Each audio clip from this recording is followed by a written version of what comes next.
The wind had started rattling the front lobby windows just after midnight. I was wiping down the front desk when the bell over the entrance gave this sharp, unnatural ring like it had been yanked, not nudged. The snow outside was coming down sideways by then, thick and fast, and when I looked up, there he was. No sound of a car, no tire tracks, just a tall man in a wet coat standing in the entryway with a plastic grocery bag in one hand and a set of car keys he never used. I still remember how he looked at me, not like he was lost or tired or cold, like he was already inside, and I just hadn't noticed. Let me know where you're listening from tonight, and if you've ever had a moment when something small suddenly didn't feel right. And if these stories help you drift off, I'd be glad to keep them coming. My name's Dana Ellis. I was 37 back then, working nights at a small mountain lodge in Colorado, just outside of a town called Twin Pines. Not the resort kind of place. We only had 10 rooms, most of them booked by hunters or off-season hikers trying to avoid the slopes. Winters up there were long, dry, and quiet, which suited me fine. I'd taken the job after my divorce because I liked the stillness and because the hours kept me from thinking too much.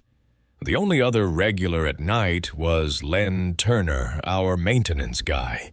48 wiry, kept mostly to himself, but always showed up when the pipes groaned or the furnace clicked wrong. That January night had already been strange before the man arrived. A storm had started building early, and by 7 p.m., the last guests were tucked into their rooms. Room 3 had a couple from Utah. Room 8 was some solo photographer with too many tripods, and rooms 1, 5, and 9 were empty. I had just made a fresh pot of coffee when the lights flickered for the first time.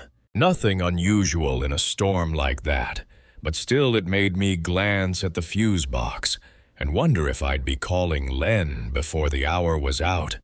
It was just after midnight when the stranger walked in. No call ahead, no reservation. Just appeared at the door, like he'd been dropped there. He was tall, not towering, but lean and long-limbed like someone who hadn't eaten well in a while.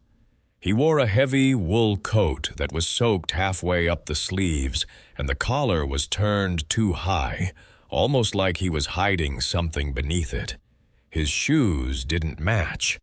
One was a worn work boot, the other a slip-on that looked like it belonged to a hospital orderly. But he stood calm, like he didn't notice or didn't care. He didn't offer a name. Just placed a credit card on the counter and asked softly if we had a room available. I asked how far he'd come. He didn't answer, just blinked once, slow and deliberate, then nodded toward the snow behind him. Like that explained everything. I checked him into room 6. I should have written his name down, but something about him made me skip the usual formalities. The way he looked at the pen when I slid it toward him like it was a trick or a test. I told myself maybe he had anxiety, maybe he just had a rough drive.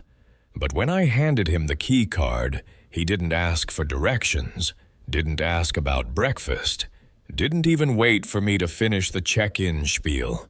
He turned and walked off down the hallway without a sound. Room 6 is near the middle between the boiler closet and the vending machines. It's not the worst room, but I'd always felt it had a stale smell no matter how many times it got cleaned. I watched the hallway camera as he passed under it. His face turned just slightly as he passed the lens, and for a second I thought I saw him smile. Not a full smile, just one corner of the mouth like he was humoring some private joke. Len came by around 12:40, said he was going to check the back generator and salt the side stairs. I told him about the new guest, and he frowned when I mentioned the guy's mismatched shoes. "What kind of car?" he asked. I realized I hadn't heard one. We both stepped to the front doors. Snow had already covered most of the lot, but even with the fresh layer, you could tell there weren't any new tire tracks. Not one. Len didn't say anything else, just nodded, then slipped out into the storm flashlight, bobbing as he walked toward the maintenance shed. I stayed behind the desk, watching the camera feed cycle through the usual angles, hallway, front door, boiler room, until the screen jumped. Just a flicker, a momentary blink like the feed had hiccuped. But when it came back, the hallway camera showed something odd. The door to room 6 was open. Not wide open, just enough to show a sliver of darkness.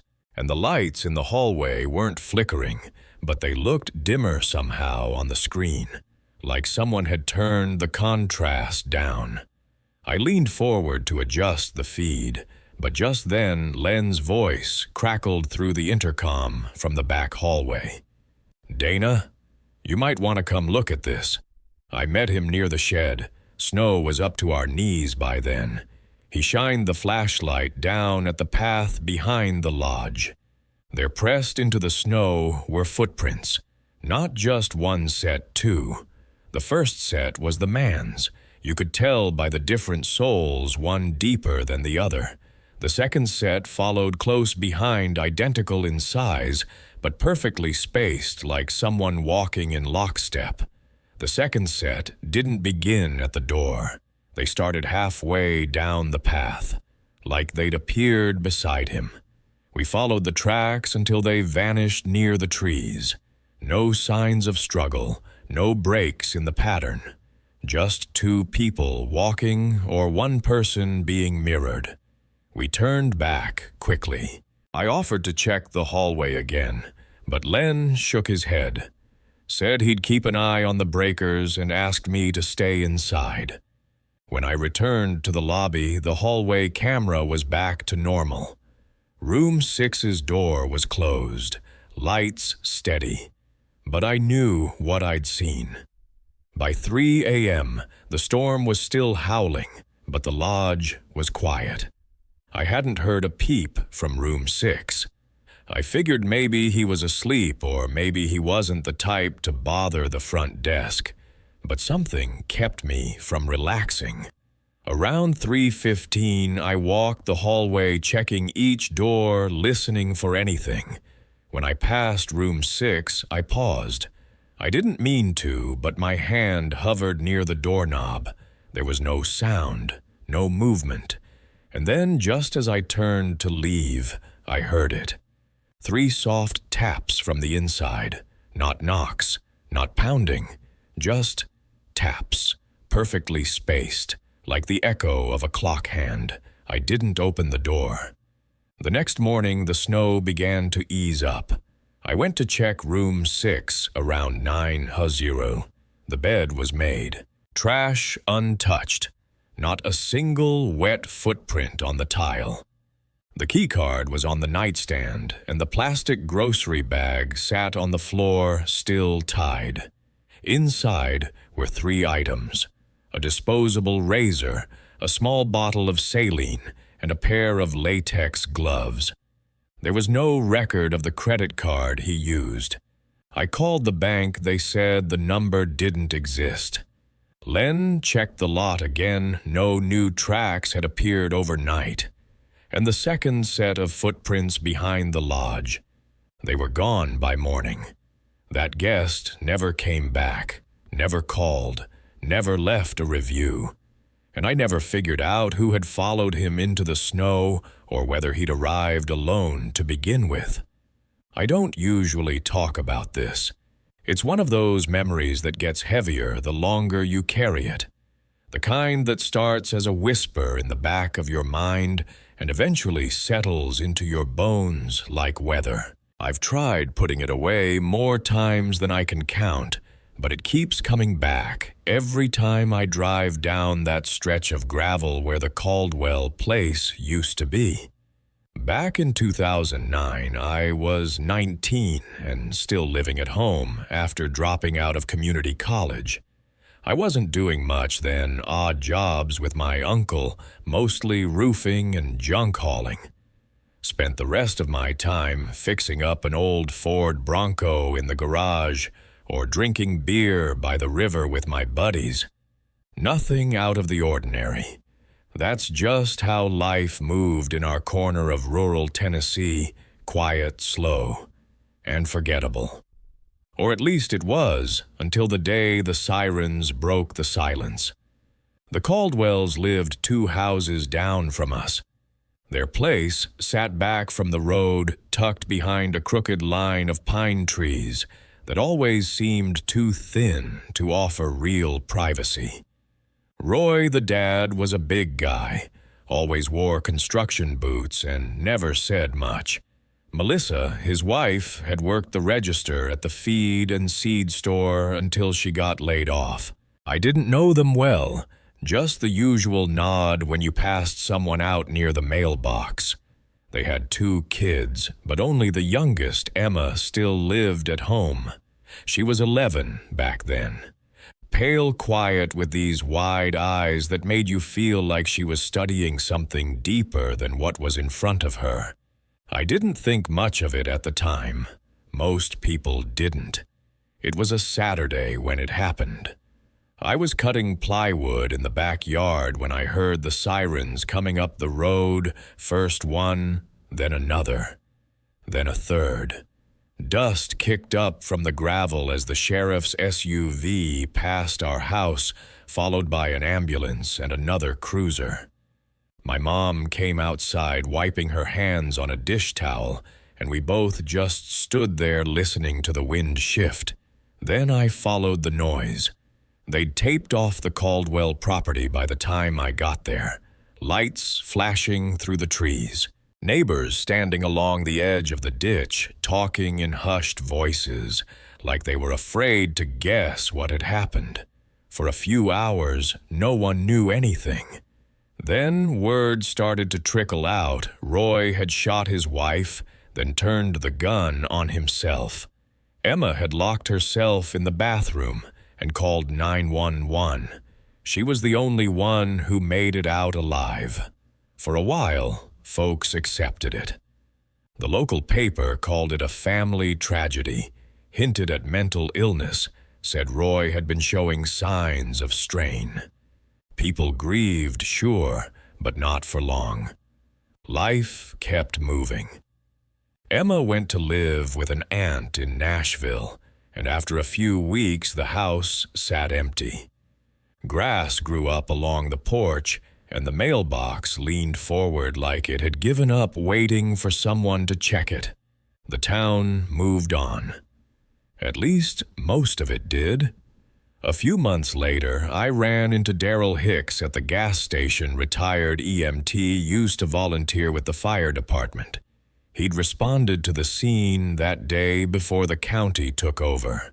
We were talking about nothing in particular when I mentioned the Caldwells, and he went quiet. Then he leaned in a little and said, "That girl was clean. No blood, not a drop." I thought maybe he meant she'd gotten lucky. But then he added, "Bathroom door wasn't locked from the inside," and walked out without another word. Left me standing there next to the ice machine with a stomach full of cold knots. I tried not to dwell on it. Everyone has their theories. Rumors bubbled up from time to time. Someone said Roy had bruises on his forearms. Someone else swore Emma never cried at the funeral. But people let it go. It was easier that way. Emma was just a kid caught in something awful. Better not to poke at it. Still, certain things stuck with me. Like how the family dog never barked that morning. Or how the back door was found unlocked, but no footprints led to or from it. Or how, according to one neighbor, Emma didn't call 911 until nearly 10 minutes after the shots were likely fired. 10 minutes is a long time when your parents are bleeding out. I tried to let it fade, but I never quite could. Years passed. I moved into town, got a steady job at the lumber yard, started thinking about things like insurance and back pain and whether the truck would make it through another winter. The Caldwells became a quiet shadow in my memory, something I'd think about in passing, then put away again. That is until last spring, when I got a call from Linda May, our old neighbor who still lived near the property. Her voice was tight, almost shaking. She said a tenant clearing brush out behind the old shed found something under a false panel, a small water-damaged notebook. Said it had Emma's name inside. Asked if I wanted to come by and see it. I didn't think twice. We sat at her kitchen table while she read pieces aloud. The pages were warped edges, curled and stained, but most of it was legible. The handwriting was uneven, the kind you'd expect from a kid, but the contents made my skin crawl. Emma had written about games her dad made her play, about waking up tied to her bed, about her mom pretending not to hear when she cried. There were drawings too crude with heavy lines, a figure with red eyes, a girl hiding under floorboards, a house where the windows were drawn as mouths.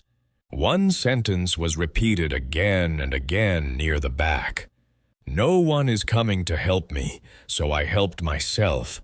It didn't feel like a cry for help, it felt like a conclusion. The final entry was dated 3 weeks before the shooting. It read, "I'm almost ready. They won't hurt me again." Linda didn't know what to do with it. Said she was scared to give it to the sheriff. Said she was afraid the whole thing would just get buried again. I couldn't blame her. What were they going to do? Track down Emma? 15 years later. Reopen a closed case with no witnesses, no physical evidence. That notebook was all we had, and even that technically proved nothing. No confession, just implication. Linda ended up locking it in a safe under her bed, and as far as I know, that's where it still is. The Caldwell house burned down a couple years ago. Lightning strike, they said.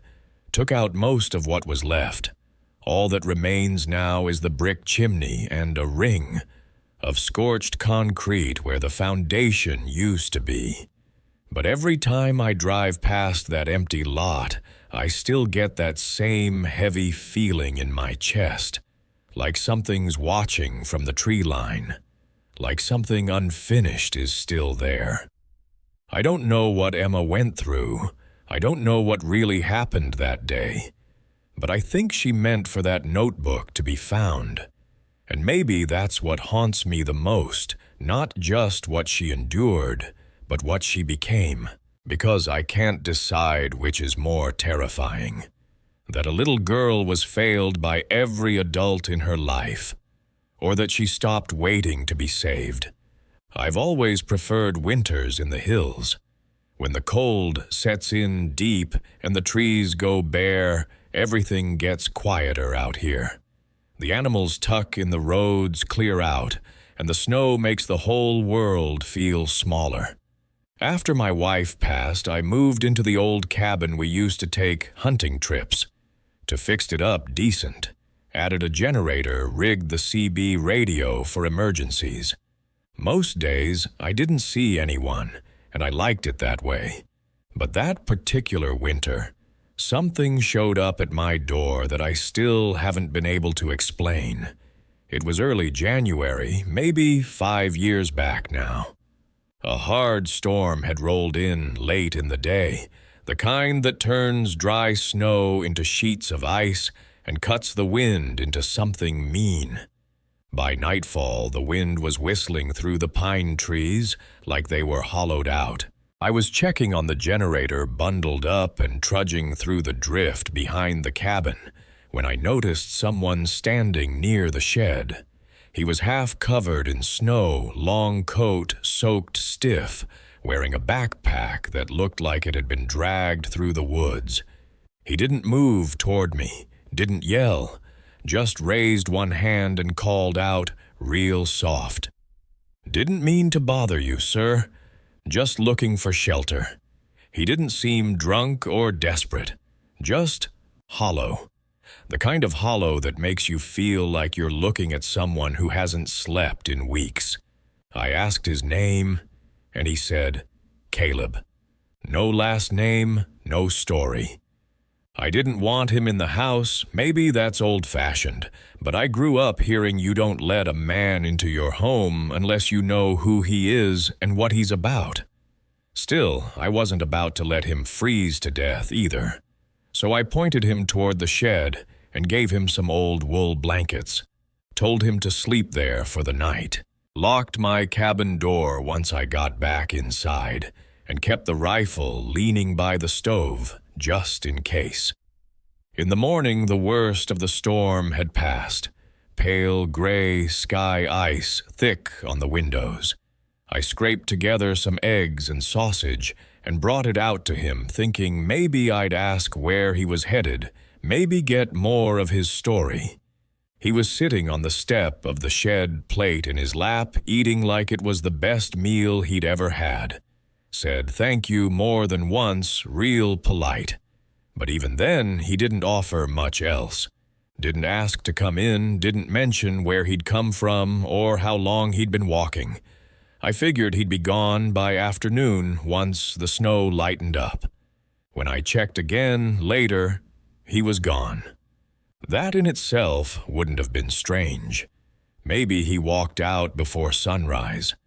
But the weird thing, the thing I still don't have an answer for, is that there weren't any footprints. Not in the snow near the shed. Not along the trail back to the woods.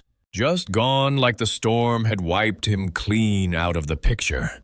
The plate I'd brought him was still there, half washed by melted snow, and the blankets I gave him had been folded neatly and left right where I'd set them the night before. I figured maybe I'd just missed the window. Maybe the sun and wind had erased the signs quicker than usual. I checked the trail cams I had set up at the tree line. Nothing. They didn't catch him arriving, didn't catch him leaving.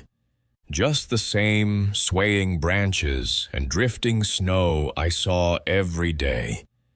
I tried to put it out of my mind, told myself maybe I'd been tired, maybe I'd imagined the whole thing.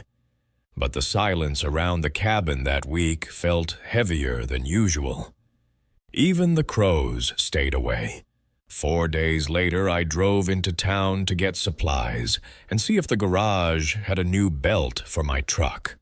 At the gas station, I noticed a group of people crowded near the diner window, heads turned toward the radio. I stepped inside just in time to catch the end of a report. There was a statewide manhunt underway. The suspect was traveling by foot through the Ozarks. Dangerous, possibly armed. Last seen near the county line.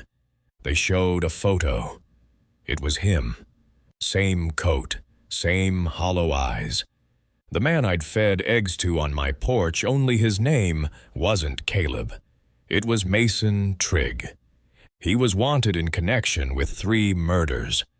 I don't remember leaving the diner, just remember being back in my truck engine, running hands cold on the steering wheel. Drove straight home without saying a word to anyone. The whole way back, my mind kept trying to replay that night, the way he sat in silence, the way he watched me from beneath that hood, the way he never asked for anything more than shelter. I didn't sleep much after that. Every sound the cabin made, every creak of the wood, every moan from the wind felt sharper. Like the house was waiting for something. I kept the rifle next to my bed, though I knew if he'd meant me harm, he'd had plenty of chances already. And that was the part that bothered me most. Not what he did to others, but what he didn't do to me. A few days later, the sheriff came by.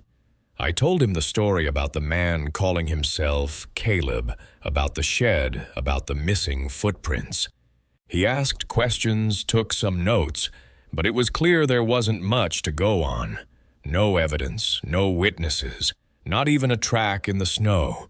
He stood there looking at the folded blankets for a long moment, then just nodded and said he'd pass it along.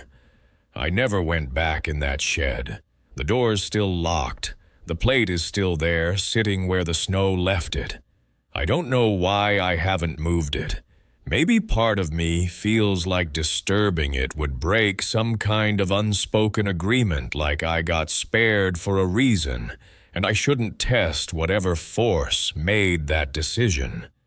I've lived through a lot of winters in these hills, lost friends, buried a wife, watched storms tear roofs, clean off houses, but nothing has ever unsettled me the way that man did, not by what he said, but by how ordinary he seemed.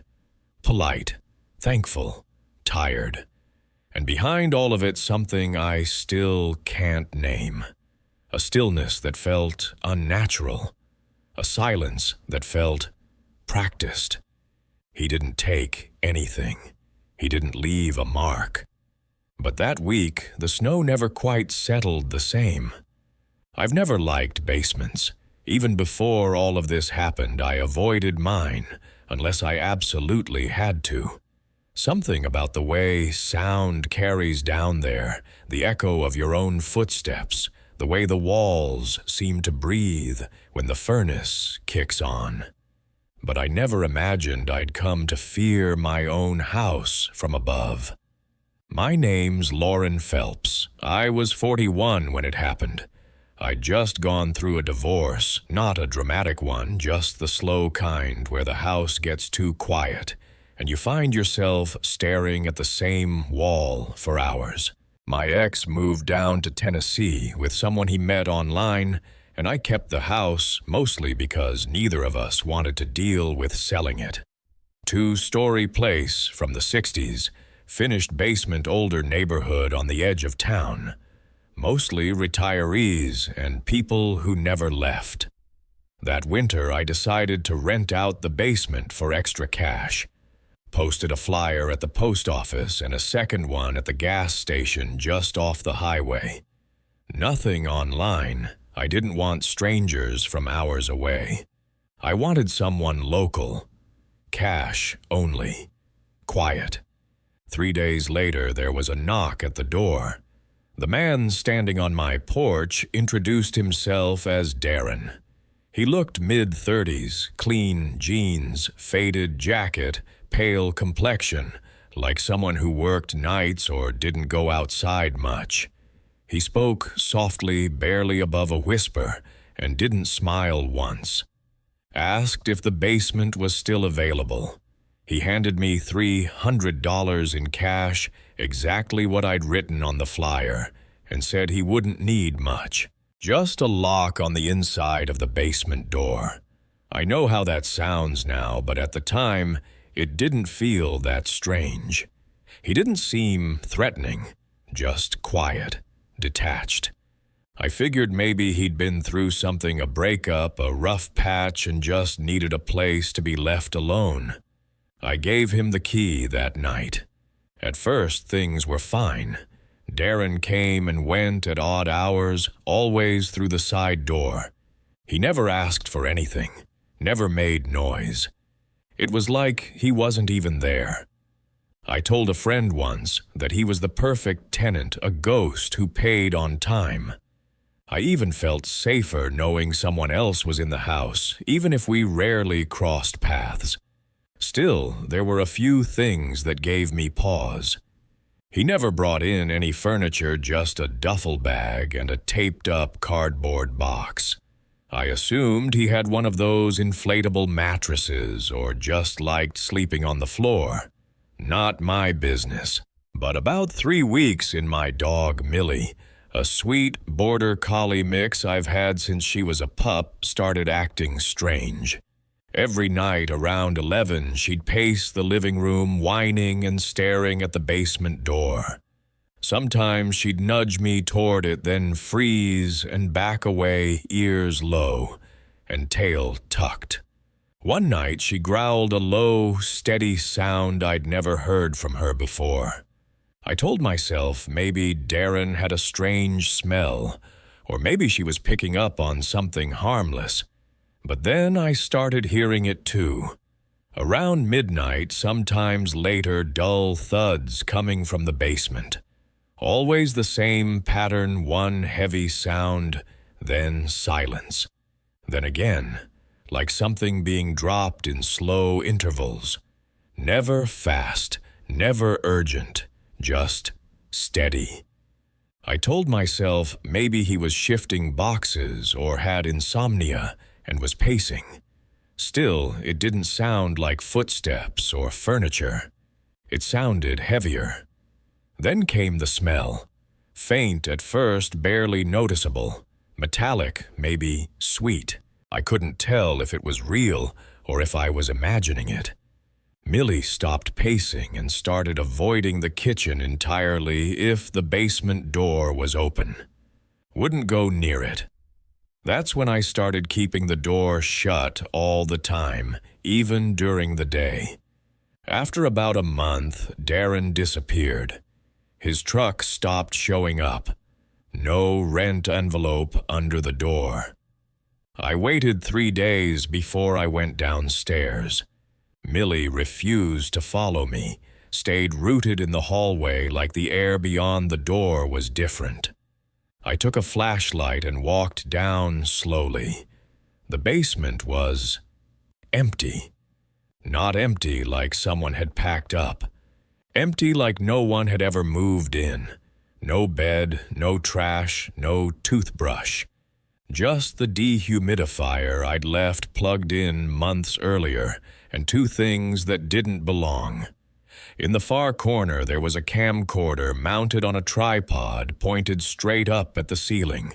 The red standby light was still blinking, and beside it a small black mini fridge locked shut with a thick silver padlock. I didn't touch either, just stood there trying to make sense of what I was seeing.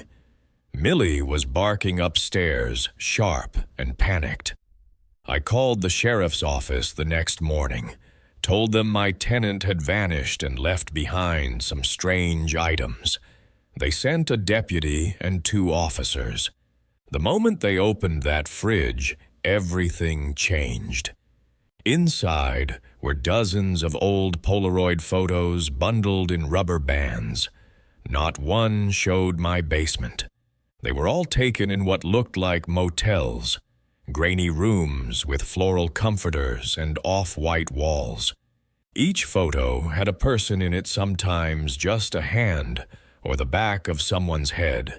Many had timestamps written in blue ink. Some had names on the back. None were familiar. The officers didn't let me see the camcorder footage. Said the SD card would be sent to another agency. One of them told me in a voice that sounded rehearsed that I wasn't in any legal trouble, that there was no ongoing threat to my safety.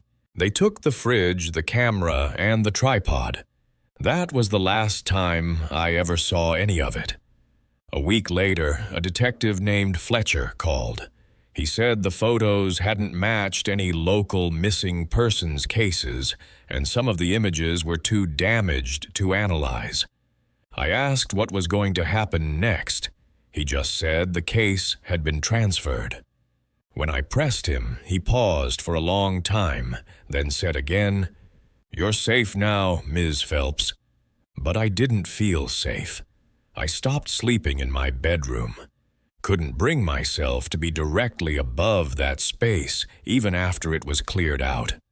I sealed the basement door, had a contractor bolt it from the inside and drywall over it. I told people I was remodeling, but the truth is I couldn't take that feeling anymore. The sense that something was still living beneath me. Not physically, but like a memory that hadn't finished settling. A month later, I drove back to the gas station where I'd posted the flyer. Asked the clerk if he remembered anyone taking it down. He said, maybe. A guy, he thought. But he couldn't recall the face. Sometimes when I walk through the house at night, I swear I hear Millie's nails tapping the hardwood just outside the kitchen. Like she's pacing again, remembering. Like the house still holds a shape where he used to be. I never learned Darren's real name. Never found out where he came from or what he left behind in that fridge. But I know what it feels like to let something in something you think is harmless, maybe even sad, only to learn too late that some people don't need much space to leave a mark. Just a locked door and the silence beneath your feet. Back in 2019, my husband Jared and I took a long summer road trip through the Midwest. We were still newly married 5 months in and thought we'd do something we could look back on when we were older. We had a beat-up Subaru with just enough room for 2 duffel bags and a cooler full of gas station sandwiches. I was doing freelance design back then, and he had just switched to remote work, so we figured we'd chase the weird roadside attractions. The fiberglass cows haunted. Bridges diners with names like Ma's Last Stop. It was supposed to be simple, low-budget something to laugh about later. The stretch that changed everything was somewhere between Badlands National Park and a mining town Jared had read about on a blog. No signal, no music, just hay-colored fields and sky for miles. We were maybe 30 miles past the last sign of civilization when the car started making a clunky, rhythmic knock. Jared slowed to a crawl, then pulled us onto the shoulder. The engine died completely about 30 seconds later. We sat there for a bit, baking in the heat, both of us trying and failing to get a signal. That's when the red pickup pulled up behind us. The truck was rusted loud and looked like it had a cracked headlight. The man who got out was tall, lean, maybe in his 50s, and wore an old army cap tilted off to one side. He walked with a limp and introduced himself as Hank, said he lived just up the road, said there wasn't a mechanic nearby, but he had tools and a spare room if we needed it. Jared was cautious, he always is, but I was already overheating, and the idea of spending hours on the roadside made me say yes faster than I probably should have. Hank's place wasn't far. 10 minutes off the main road down a dirt driveway flanked by leaning fence posts and scattered tires. The house was white with peeling paint, a sagging porch, and a rusted windmill creaking out back. It didn't look abandoned, but it didn't feel fully lived in either. There were chickens, though I remember one limped and another was missing most of its tail feathers. Inside it smelled like tobacco and something older, maybe books or dust. Hank showed us a guest room upstairs and offered us lemonade, then said he had a buddy in town who might have the part Jared needed. Offered to drive Jared in before the shop closed. I didn't like the idea of staying behind, but Hank made it sound like it'd be faster. Jared squeezed my hand, said he'd be back in an hour. They left around 4 p.m. That hour passed, then 2. Then the sun dipped low and the air started cooling. I stepped outside a few times looking down the driveway. No lights, no sound, no tire marks in the gravel. I tried not to panic. I reminded myself that rural places like this can stretch out. The town was probably farther than Hank let on. Maybe they got caught behind a slow tractor or stopped for food. But something about the house felt different in the dark, colder, off. The kitchen counters had dust like no one had cooked in there for weeks. The guest room closet was empty, but there were thin scratches on the inside of the door, like someone had clawed at it over time. I paced. I called Jared again, even though I already knew there was no signal. By the time it got fully dark, I felt this pressure in my chest like the house itself was holding its breath. I stepped out onto the porch, called Jared's name once. My voice sounded strange in the open air, like it didn't belong out there.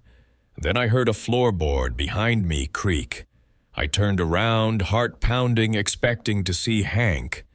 But no one was there. The house was silent again. I went back inside and tried to keep myself calm.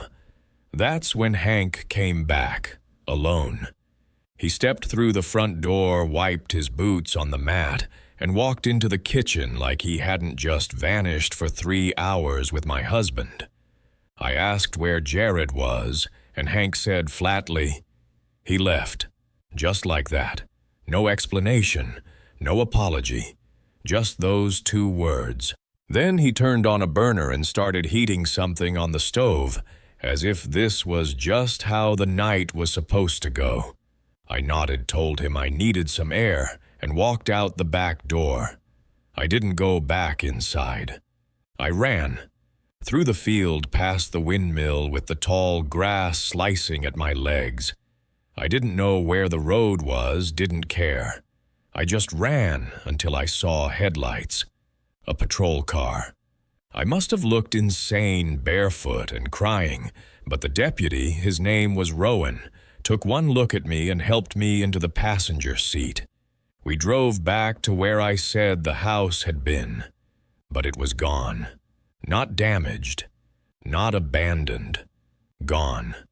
There was a patch of flattened grass, some disturbed dirt and tire ruts that ended nowhere. No house, no windmill, no chickens, not even the porch. Rowan walked around the space in circles as if it might materialize if he looked at it from the right angle.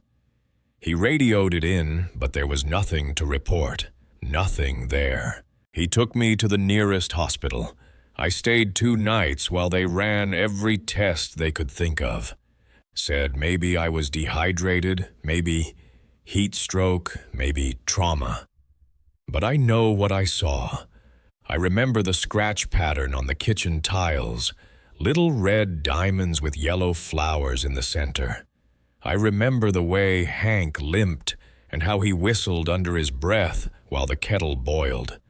I remember the weight of the lemonade glass in my hand. They declared Jared missing. No leads, no sightings. I moved in with my sister in Minnesota and stopped talking about it. But 4 years later, I got a call from a pawn shop in Idaho. The owner said he'd bought a box of old jewelry from a man who looked like he'd been living rough. One of the rings had an engraving inside J&E always. Jared's ring. Same dent on the side, same scratch from when he dropped it on our honeymoon. The man who sold it didn't leave a name. Said he'd found the box buried under a floorboard in a cabin outside a place with no postal code, no electricity, no neighbors, just trees. I keep that ring now wrapped in a handkerchief in the drawer beside my bed. Some nights I think about going back to South Dakota, try to find that field again. But something tells me it wouldn't be there. Or worse, it would. I grew up in Harrow Creek, Texas, and I've never left. It's the kind of town where the waitress knows how you like your coffee, and you wave at people, even if you barely know them. I always thought of it as safe, nothing fancy, but dependable. I worked at the hardware store off Main, and most of my days were measured by the rhythm of routine. That's why what happened last spring still sits so heavy on me. It showed me that the people you trust most can be the ones you know the least. The morning it started, I had just finished the early shift at the store. It was warm already, the kind of heat that makes the asphalt shimmer. I stopped at the gas station across from the old auto shop to grab a soda, and that's when I noticed the flashing lights. 2 cruisers, an ambulance, the whole street blocked. I figured maybe there had been an accident. But then I saw her. A barefoot woman wrapped in a blanket, clothes torn dirt, and blood smudged on her face. She looked hollow, her lips moving, repeating something I couldn't hear. Behind her was Roy's garage. Roy Matthews had been our town's mechanic for as long as I could remember. He fixed everything. Brakes, air conditioners, tractors that had no business still running. He was the kind of man people trusted instinctively. He coached Little League with my brother-in-law.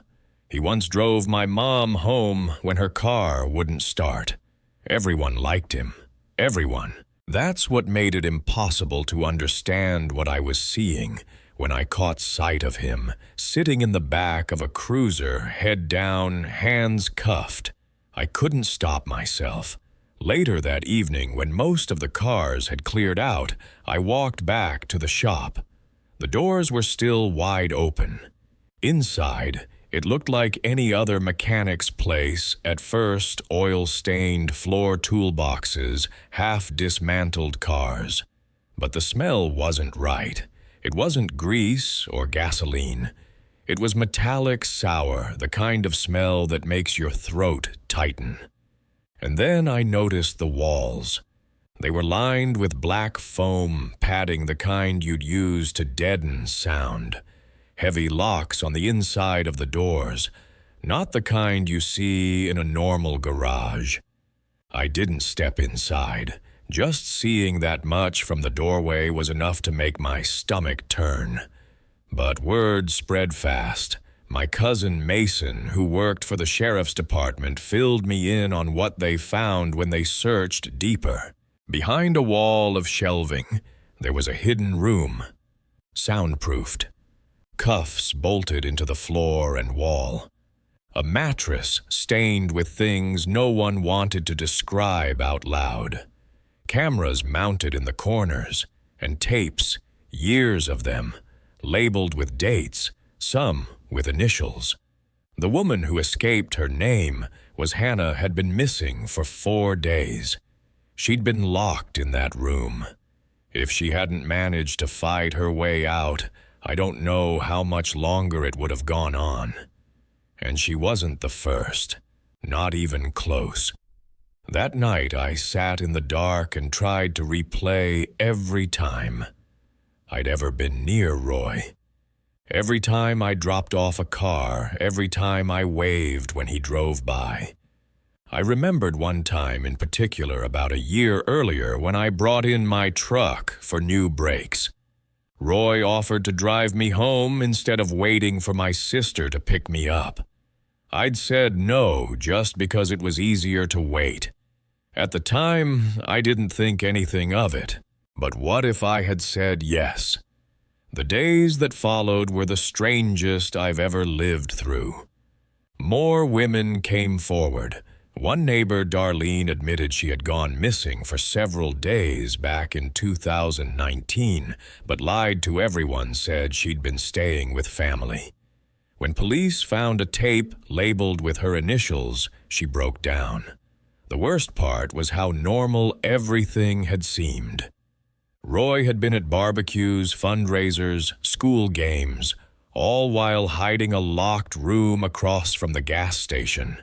He didn't look like a monster. He looked like a neighbor. The garage was torn down a month later. The city didn't want it to become a landmark of trauma. Now it's just a gravel lot with weeds pushing through. I drive past it almost every day, and even with nothing standing there, it still feels wrong. People slow their cars. When they pass, like they're trying to imagine it, the walls, the locks, the soundproofing. Some of the tapes never matched any reported cases. Some voices were never identified. We don't know how many women he actually took. We might never know. What unsettles me most is how invisible it all was. He shook our hands, asked about our families, fixed our cars. No one suspected him. And when a woman did come forward years ago, people dismissed her. Said she was troubled just trying to ruin a good man's reputation. I remember even laughing once, saying, "Not Roy. No way." I still hear that in my head, the shame of it. Since then, I've stopped trusting the easy read of people, stopped assuming that kindness in public matches what's behind closed doors. When someone lingers too long or asks questions that feel a little too personal, I listen to the unease instead of brushing it off. Because if Hannah hadn't screamed loud enough to be heard over the soundproofing, I don't think any of us would have known. And it might still be happening right now behind another locked door in another small town, while everyone else waves from their porches and says good morning without thinking twice. I used to think Harrow Creek was safe because everyone knew everyone. Now I think that was exactly the problem. I had been on the road for 3 weeks traveling across the Midwest to inspect municipal water systems. The work was steady but monotonous, and every few nights I found myself checking into motels that were so forgettable I could barely remember their names. By the next morning, one night in late October of 2007, I pulled off the highway into a small town called Millhaven. I had never heard of it before, but the fading sign for the only motel in sight was enough for me. I just needed a bed, a hot shower, and quiet.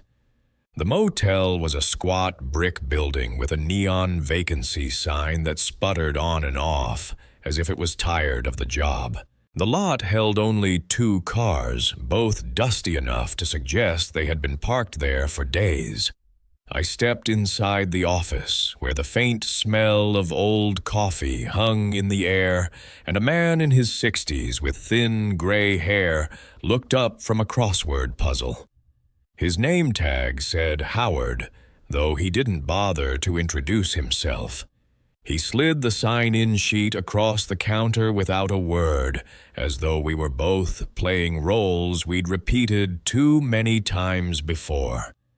My room was at the far end 2nd floor, with the window facing a row of abandoned shops.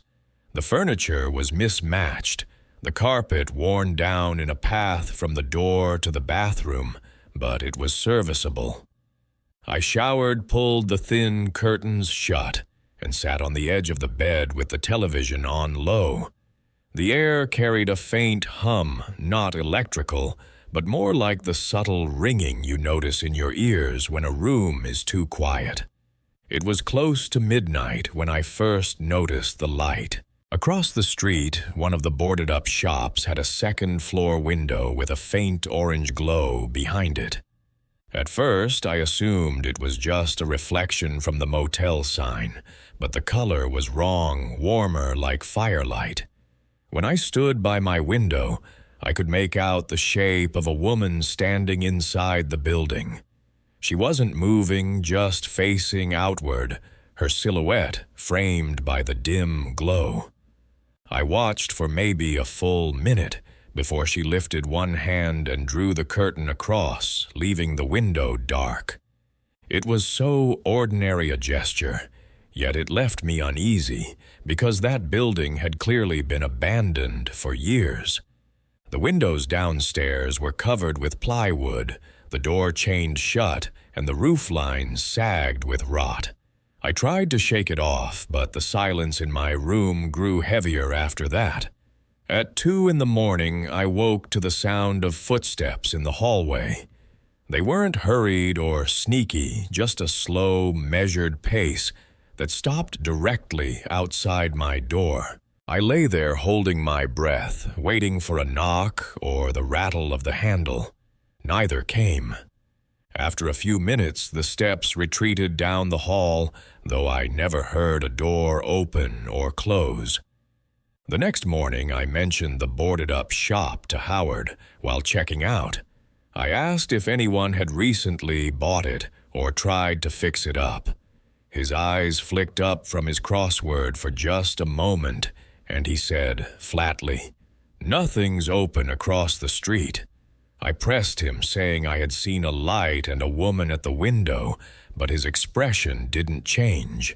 He just repeated himself, slower this time, as if I hadn't understood the first. "Nothing's open across the street." I left Millhaven that morning certain I wouldn't pass that way again. But months later, on another job in a neighboring county, I heard two men talking in a diner about that same motel. One of them said his cousin had stayed there in the late 90s and complained about a woman staring at him from the building across the street. According to him, the cousin checked out early and never went back. The other man just shook his head and muttered, "That place should have been torn down years ago." I drove back through Millhaven once in daylight about 3 years later. The motel was still there, though the neon sign had burned out entirely, and the shop across the street was unchanged, boarded up, and collapsing. Still, when I slowed down at the corner and glanced up, I thought I saw the faintest sliver of curtain shift in the second-floor window, as though someone was watching me drive away. I didn't stop to look closer. Thinking back on these accounts, I'm struck by how ordinary the settings always were.